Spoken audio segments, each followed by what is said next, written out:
Hey everybody, welcome back to TechOdyssey. So I'm here today with the Unihertz Titan. I'm sure a lot of you are already familiar with this phone and you have some serious questions about it.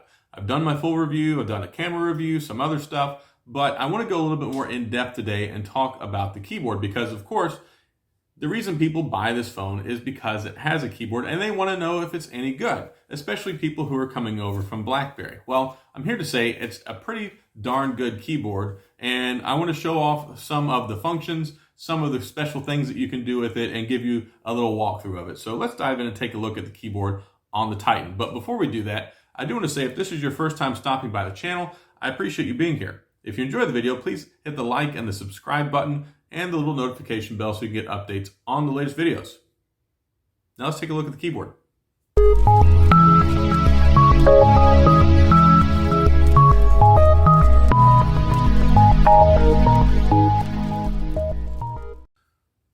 All right, so first things first with this keyboard, we have a full QWERTY keyboard, just like you would have on a BlackBerry. And I'll go ahead and pull this into the view real quick so you can see it. So we've got a full QWERTY keyboard. Now, I don't want to spend too much time talking about BlackBerry because obviously we're talking about the Unihertz Titan. I don't want to cloud people's judgment on the keyboard. It's just a comparison because that's the most popular keyboard phone ever.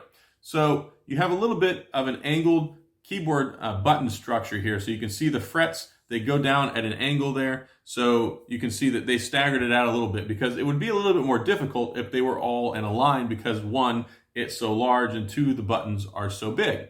So in addition to the keys here, we also have a set of function keys up here. So this is actually a fingerprint sensor, and in addition to that, it also serves as a home button. So if you're using the phone, all you have to do is hit that, it'll take you back to the home, also to unlock the phone. So we have the menu button and we have the back button. They're physical buttons. Not used to seeing this on Android, especially not in quite a while since we had the old capacitive buttons. And then we have the Alt and the Shift key. That enables you to use capitalized letters and it enables you to use symbols and numbers and all those things. And what's cool about it, so by default, they're set with Alt on the right and Shift on the left. But what you can do is go into the settings and you can have it reversed. So if it helps out your muscle memory and your brain, if you want the Shift on the left side or the Alt, whichever you want, it works out for you. So you can set it up that way, play with it a little bit and try it out and see which one works for you.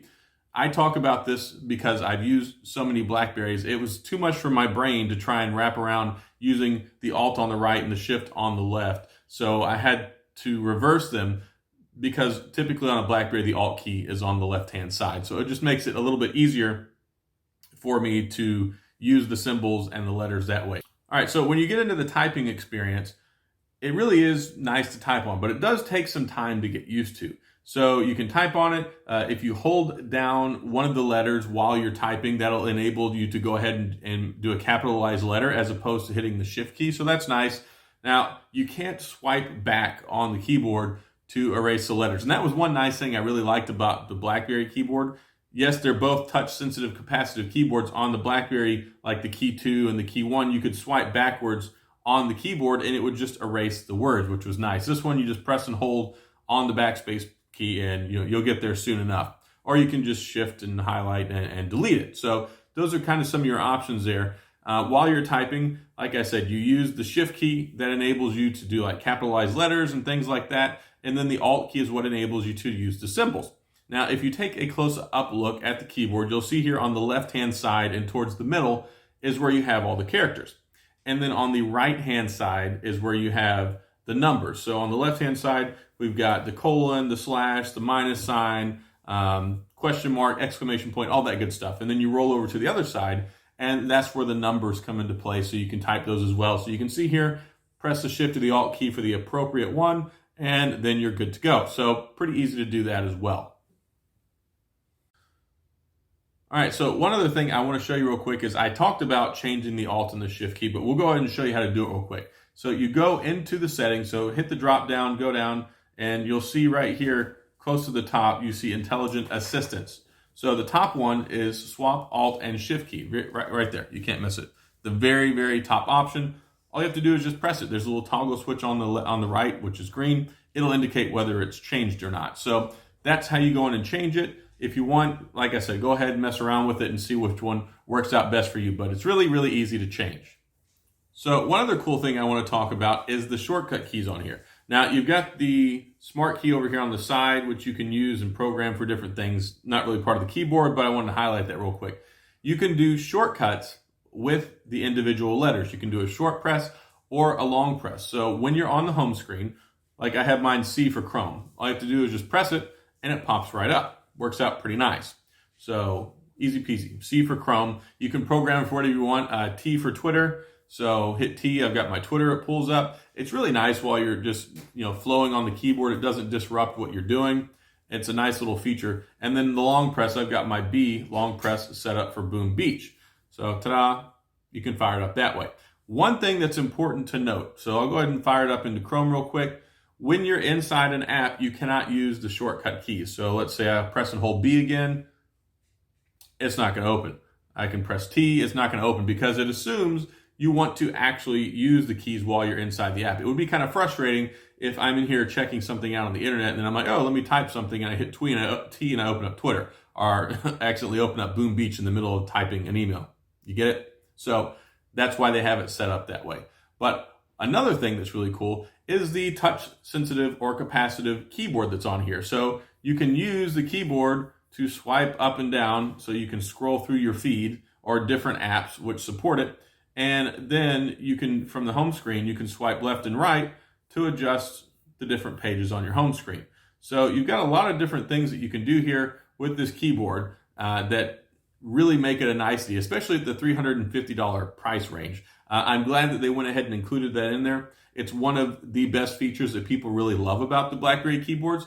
So like the Key 1 and the Key 2, they both had, as well as the Priv and the Passport. So it was a nice thing that they put it on here. I will say it's not as good or as smooth as the one on the BlackBerry, but I think it's just because of the way the OS is set up versus, how Android is. You can move a lot more on the screen as opposed to just swiping things, but it does work out, and you can use it to swipe up and down if you don't want to use the screen. So it's there, it's available, and you can also disable it in the settings, and it doesn't come turned on by default.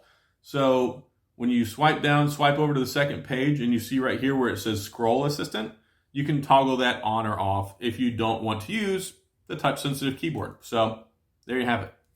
All right, so that's all I've got on the keyboard demonstration on the Unihertz Titan. Like I said, it's a pretty darn good keyboard. The only thing is you need to put in the time to get used to it. It's just like if you picked up a BlackBerry keyboard today, even if you used one for many, many years before, there's still going to be a learning curve that goes along with it. You got to get the muscle memory rebuilt. And these keys they've got some key press associated with them. It's not just a light touch. I mean, they've got a nice key press distance that goes along with them. So you got to build up the muscle memory. The first day or two I was typing on it, my thumbs were getting a little fatigued. And now that I've been using it, the keys have broken in a little bit better. It's a little bit easier to press them. And of course, you develop that muscle memory. So you're like, okay, I can get the typing on this thing. So as you get used to it, as you use it some, you can really build up some nice keyboard proficiency on it, and you can type away on it. And a lot of people are just concerned about that. One, because it's a physical keyboard phone. That's the main attraction to this device. And a lot of people are used to using this. So yes, it's possible for BlackBerry users to switch over and use this perfectly fine. There's nothing wrong with it. It's its own device, and I really want to hammer that home. This is a Unihertz Titan. It is not a BlackBerry. Now, people associate the two because, of course, the physical keyboard and all that good stuff, but it is good. It has a lot of nice features in it, and it's only $350.